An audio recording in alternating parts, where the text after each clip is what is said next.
pessoal, boa noite. Hoje a gente vai falar um pouco a respeito da Segunda Guerra Mundial. Vamos falar um pouco disso aqui, tá? Disso aqui também. Quero muito que você se inscreva nesse canal aqui, que você deixe sua curtida, tá? Se esse vídeo te ajudar, peço que você se inscreva, deixe um comentário, uma curtida, clique no sininho para me ajudar também de volta, tá? O que a gente tem que falar a respeito de Segunda Guerra Mundial, pessoal? O que é importante para a prova? O que é importante também para o nosso conhecimento, claro, né? Os antecedentes. Quais foram os antecedentes da Segunda Guerra Mundial? Primeiramente, o Tratado de Versalhes. O que foi o Tratado de Versalhes? O Tratado de Versalhes foi um tratado feito após a Primeira Guerra Mundial, que trazia graves sanções contra a Alemanha, que foi considerada a culpada da Primeira Guerra Mundial. Tá? Por que ela trazia sanções contra a Alemanha? Para que a Alemanha nunca mais se levantasse e tentasse fazer a mesma coisa que fez na última guerra. Tá, beleza. E qual é o outro antecedente? O outro antecedente é que a Alemanha descumpre o Tratado de Versalhes. Como? Bom, o Tratado de Versalhes trazia uma sanção que dizia que a Alemanha tinha que reduzir o exército dela, a força militar dela, né, a 100 mil soldados. Eles aumentaram de novo para 3 milhões. Tá? O contingente militar foi aumentado para 3 milhões. O que mais? Hitler fomentou a indústria bélica. O que mais? Ele preparou a Alemanha para a guerra e também fomentou a economia no país. Coisas que não eram permitidas. Por quê?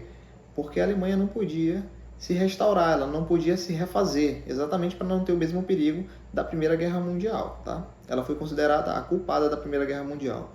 Bom, um outro assunto, o que acontecia na Europa na época da Segunda Guerra Mundial? O expansionismo. O que vem a ser o expansionismo? A ideia, o ideal dos países de expandir seu território e também sua cultura. Tá? Vamos lá. Os nazistas buscavam criar a Grande Alemanha partindo do princípio do espaço vital, pelo qual o povo alemão, sendo uma raça superior, tem o direito de conquistar os territórios necessários para o seu desenvolvimento. Itália. A Itália, ela pretendia anexar territórios da África, tá bom? Vocês lembram que na Primeira Guerra Mundial, eu acredito que vocês tenham visto a aula sobre a Primeira Guerra Mundial, mas caso não tenham visto, é importante que vocês vão lá e dêem uma olhada, tá? Essa aula aqui vai ser dividida em dois porque ela é muito, muito extensa, tem muito conteúdo e é melhor dividir ela em dois para não ficar assim chato, né? De assistir uma aula de 30 minutos, tá? Na Primeira Guerra Mundial, na época da Primeira Guerra Mundial, os países eles tinham colônias na África e na Ásia. E a Itália, desde essa época, já queria mais colônias na África, tá? Então ela começa querendo invadir a África. O Japão, maior potência comercial do Oriente Extremo, pretendia anexar territórios vizinhos. Bom, o Japão nessa época, pessoal, era o maior império do Oriente, tá? Do Oriente Extremo, bom? Inclusive, o imperador acreditava, de certa maneira, que ele era até mesmo divino, né? Ele nunca nem tinha falado com a população dele. Ele só foi, a população só foi ouvir a voz dele depois que eles perderam a guerra. O imperador Hirohito. Depois que eles perderam a guerra, a população ouviu pelo rádio a voz dele dizendo: nós perdemos a guerra, mas um dia o Japão vai se tornar o maior império do mundo. Beleza, vamos lá para o expansionismo na década de 1930. Em 1931, o Japão inicia o seu movimento de expansão invadindo a Manchúria, na China. A China vai estar contra o Japão nessa guerra, tá, pessoal? Primeiramente porque eles invadiram a Manchúria e não era só lá que eles queriam invadir, eles queriam outros territórios também. Eles queriam invadir os vizinhos, o Pacífico também. Inclusive, a guerra contra os Estados Unidos se dá principalmente no Pacífico, né? Pearl Harbor, não sei se você já assistiu, o filme tá aqui, ó. Esse filme é muito interessante, eu aconselho você a assistir, tá? Porque ele contextualiza essa questão da Segunda Guerra Mundial, da guerra no Pacífico, e não só na guerra na Europa. Geralmente a gente foca na guerra na Europa, mas a guerra no Pacífico também é bem interessante, tá? Bom, 1935, a Alemanha se retira da Liga das Nações. O que vem a ser a Liga das Nações? Bom, a Liga das Nações é o que hoje seria a ONU. Só que a Liga das Nações foi extinta e depois que foi extinta fizeram a ONU, tá? Mas o papel é o mesmo, é fazer países cumprir as sanções e impedir guerra entre países. Então dá para ver que nenhuma das duas é muito eficiente, né? Já que Rússia e Ucrânia tá aí para provar isso, e também aqui a Segunda Guerra Mundial tá aqui para provar isso também, né? 1938, a Alemanha anexa a Áustria e a Tchecoslováquia. E Mussolini invade a Etiópia, lá na África, tá? A Etiópia é na África, inclusive é um dos impérios, antigamente era império, né? É um dos países mais antigos da África, tá, pessoal? Formação do eixo. O que vem a ser o eixo? Bom, o eixo é tipo o grupo do mal nessa guerra, tá? Ela é formada por Japão, por Itália e por Alemanha. Ela tem duas partes. Em 1936 forma-se o eixo Roma-Berlim, que é um acordo entre Itália e Alemanha, tá? Um acordo militar. E o Pacto Anticomintern, que é um acordo entre Alemanha e Japão, que primeiramente, né, de começo, visava conter o avanço do comunismo, tá? E em 1940 os três formaram o eixo. Em 1940 formou a aliança militar mesmo, o eixo, tá? Os três países juntos. Começo da guerra. Bora pro começo da guerra. O que acontece no começo da guerra? De começo, quando a Alemanha invade a Sérvia e a Tchecoslováquia, bom, eles eram aliados na Primeira Guerra Mundial, né? Então a França e a Grã-Bretanha ficou assim, rapaz, tudo bem.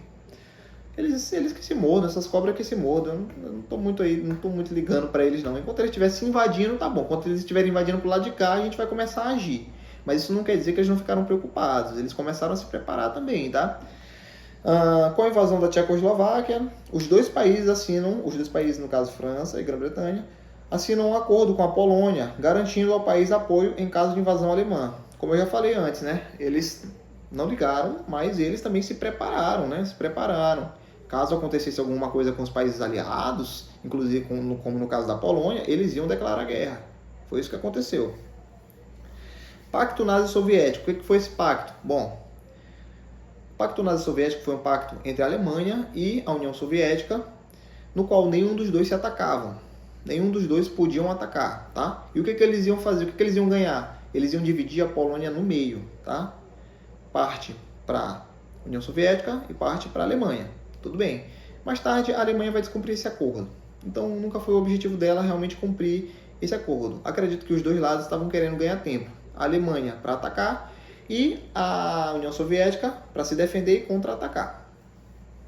Na madrugada de 1º de setembro de 1939, os alemães invadem a Polônia. E 2 dias depois, França e Grã-Bretanha declaram guerra à Alemanha. Beleza. Quais são as partes da guerra? Quais são os grupos? Bom, primeiramente, o que eu já falei, o eixo, que é composto por Japão, Itália e Alemanha. E também temos os aliados. Os aliados é tipo a Liga da Justiça, tá? Todo herói que aparece faz parte. Todo país que apareceu praticamente fazia parte dos aliados, tá bom? Começou com Estados Unidos, União Soviética e Grã-Bretanha, né? França também, parte livre da França, e depois entrou praticamente todo mundo. Ó, União Soviética, Estados Unidos e Grã-Bretanha formam as principais nações aliadas. China, Polônia e a parte livre da França também formam importantes países aliados. Mas, pessoal, depois começou a entrar Brasil fez parte, Cuba, uma porrada de países, se eu não me engano, a Argentina, realmente foi muito país. Eu vou tentar colocar aqui todos os países aqui para vocês. Aí o que acontece? Vamos lá para o próximo passo. Como é que começa a ofensiva? Quem é que começa batendo nessa guerra aí? A ofensiva começa pelo eixo, tá? Começa pelo eixo. A Alemanha começa batendo. Tática Blitzkrieg. A ofensiva começando pelo eixo. O que acontece? O que é Blitzkrieg? Bom, é uma tática de guerra relâmpago. Eu chego no país e tomo ele muito rápido. Apoio da Força Aérea Alemã, Luftwaffe. Bom, isso aí ajudou com que a Alemanha tomasse os países rápido, porque isso aí era uma tecnologia nova, aeronáutica, né? Força Aérea, era uma coisa nova. Então isso ajudou muito para que a Alemanha tomasse bem rápido os países, tá? Expansão do eixo sobre a Europa e sobre o Pacífico. Como assim? Na Europa, a Alemanha e Itália estavam dominando a guerra, estavam invadindo o país, fazendo expansão. A Itália estava expandindo também na África, né? Mas só que lá no Pacífico, quem estava se expandindo era o Japão, que era o maior império do tempo. Por isso que eles guerrearam com os Estados Unidos. Eu não sei se eu já indiquei o filme, vou colocar aqui na tela, tá? Pearl Harbor. Pearl Harbor, essa guerra se deu no Pacífico. É muito importante ver isso, tá? Geralmente a gente foca na Europa, mas a Guerra do Pacífico também é bastante importante. E esse filme vai contextualizar para vocês a Guerra no Pacífico entre Estados Unidos e Japão, tá bom?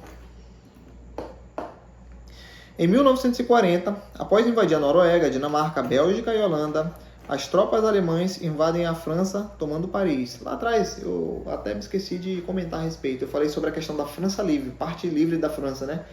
Bom, pessoal, é porque a Alemanha invadiu a França e acabou tomando Paris. Tinha a parte dominada pela Alemanha, parte superior, e a parte inferior, ela era a parte livre, né? A República de Vichy, né? Vamos lá, vamos falar um pouco da República de Vichy. França e a República de Vichy. Um acordo de paz que dividiu a França em dois. O norte ficou sob domínio alemão e o sul se instaurou o governo liderado pelo general Henri Pétain, ou Pétain, né?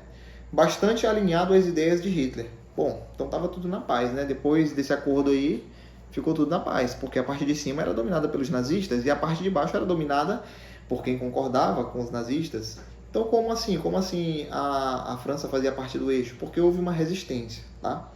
A parte livre tem como capital a cidade de Vichy. De Londres, o general Charles de Gaulle liderou o movimento de resistência francesa. Bom, por que a França a parte livre da França fazia parte dos aliados? Porque havia um movimento de resistência liderado por um general lá de Londres, lá da Inglaterra. Por causa disso que a França resistiu, tá? Porque se dependesse realmente da República de Vichy, do governo da República de Vichy, muito possivelmente a França não iria ter resistência, porque o líder ele era muito alinhado com as ideias de Hitler, tá? Pessoal, eu vou encerrar essa aula aqui. Eu peço que você, mais uma vez, você se inscreva no canal. Na próxima aula que eu fizer, vai ser a parte 2 da guerra, tá? Vai ser a reviravolta, como foi que a guerra virou, né? A gente vai ver que muito por causa da quebra do pacto nazi-soviético, tá bom? Se inscreve no canal, deixa a sua curtida, clica no sininho e compartilha com seus amigos. Valeu, pessoal, boa noite, agradeço aí quem ficou até o final. Quem não ficou também agradeço. Até a próxima.